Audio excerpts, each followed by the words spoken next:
मोनिका अपने आप में काफी कॉन्फिडेंट थी और आज बाहर निकलने से पहले उसने स्पेशल तरह के कपड़े पहने थे। वह अपने उस दिन के धूल से भरे हुए चेहरे से बिल्कुल अलग लग रही थी। उस दिन में और आज के दिन में एक बहुत बड़ा डिफरेंस था। मिस मोनिका, वैसे तुम मुझे बस मोनिका कह सकते हो। वैसे मुझे काम से बहुत कमी छुट्टी मिलती है और अब छुट्टी मिली है तो मैं दोबारा काम पर हूँ, ऐसा महसूस नहीं करना चाहती। मोनिका ने पुष्कर से हाथ मिलाने के लिए जनरसली अपना हाथ बढ़ाया और कहा, I am so sorry my dear friend, actually मेरी कार सामने पार्क हुई है और मैं लेट हो गई। लेकिन क्या तुम मुझ पर एक फेवर कर सकते हो?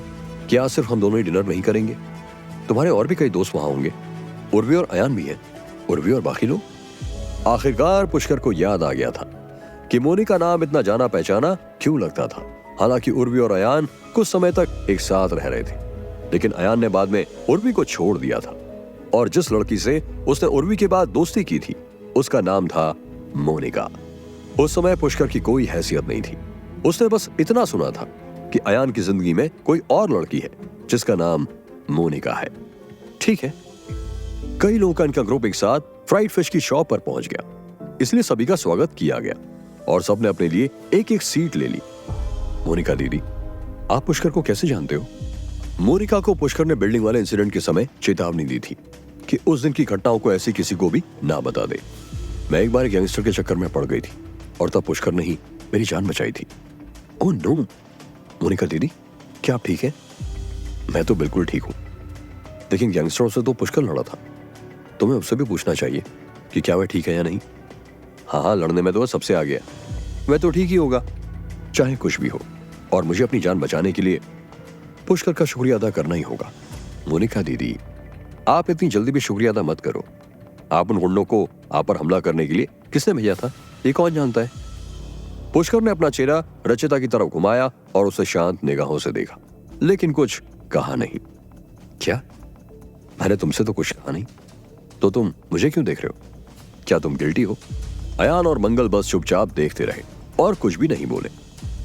तभी सभी के ऑर्डर किए हुए डिशेस तैयार हो गए थे। मोनिका ने शिखा का उदास चेहरा देखा और खुद को पूछने से नहीं रोक सकी। शिखा, क्या हुआ? क्या खाने का टेस्ट अच्छा नहीं है? नहीं, इन दिनों मुझे भूख ही नहीं लग रही है। वो आजकल फैमिली मैटर्स को लेकर बहुत टेंशन में रहती है। उसके कजिन ब्रदर मयूर बहुत तेजी से आगे बढ़े थे, लेकिन कुछ समय पहले ही उनके साथ एक बहुत बड़ा इंसिडेंट हो गया था। उन्होंने किसी बहुत ताकतवर आदमी को नाराज कर दिया था और इसलिए उनको अपना एक हाथ गंवाना पड़ा और इस वजह से पूरी फैमिली का बिजनेस काफी गिर गया था। हालांकि मोनिका को पता था कि पुष्कर बहुत ताकतवर था, लेकिन वो ये नहीं जानती थी कि जिस शक्तिशाली आदमी की बात ये लोग कर रहे थे वो पुष्कर ही था। दीदी, ये जो पावरफुल आदमी जिसके बारे में लोग आजकल बहुत बातें कर रहे हैं, उसके बारे में कहा जाता है कि उसके पास देवताओं की शक्तियां हैं, कि दिल्ली के सभी लोग उसकी बात मानते हैं। हमारे सारे कॉलेज में मैं और दोस्तों के बीच में ये बात फैल चुकी है और सभी इस पावरफुल आदमी से मिलना चाहते हैं। अगर ऐसा है तो तुम लोग को ये समझना चाहिए कि वह एक बहुत ही रेपुटेटेड और काफी उम्र दराज आदमी होगा। वह शिखा के कजिन ब्रदर पर हमला क्यों करेगा? शिखा ने मजबूरी में एक हल्की सी मुस्कान दी। मैं ठीक हूँ, सच में सब कुछ ठीक है। कम से कम अब हमारी फैमिली ने अपने बिजनेस में ग्रो करना शुरू कर दिया है। मोनिका थोड़ी देर के लिए हैरान रह गई जब उसने पुष्कर को छोड़कर सभी को इस ताकतवर आदमी से मिलने के लिए तरसते हुए देखा।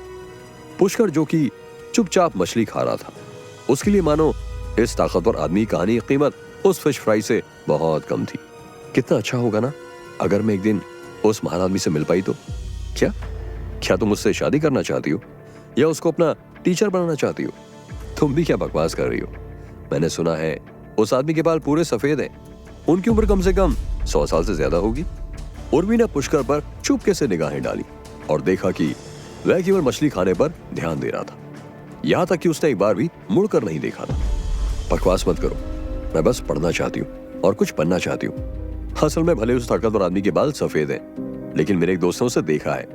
उसने कहा कि वह आदमी उतना भी ज्यादा बूढ़ा नहीं है। क्या? वह बूढ़ा आदमी नहीं है? इसका मतलब है कि हमारे पास अभी भी मौका है। रचिता ने उर्वी का हाथ पकड़ा और आंखों ही आंखों में इशारा किया। मंगल अभी भी तुम्हारे बगल में बैठा हुआ है और तुम्हें डर नहीं लगता कि उसको बुरा लगेगा? रचिता ने मंगल पर एक नजर डाली और कहा, ताकतवर लोग किसको पसंद नहीं आते? मंगल अजीब तरीके से मुस्कुराया और उसने अपना सिर नीचे कर लिया। उसे समझ नहीं आया कि वह क्या कहे। क्या उर्वी पुष्कर को पहचान चुकी थी? क्या शिखा को मयूर के हाथ काटने वाले इंसान का नाम पता चल पाएगा? जानने के लिए सुनते रहिए ये एक्साइटिंग कहानी सिर्फ पॉकेट FM पर।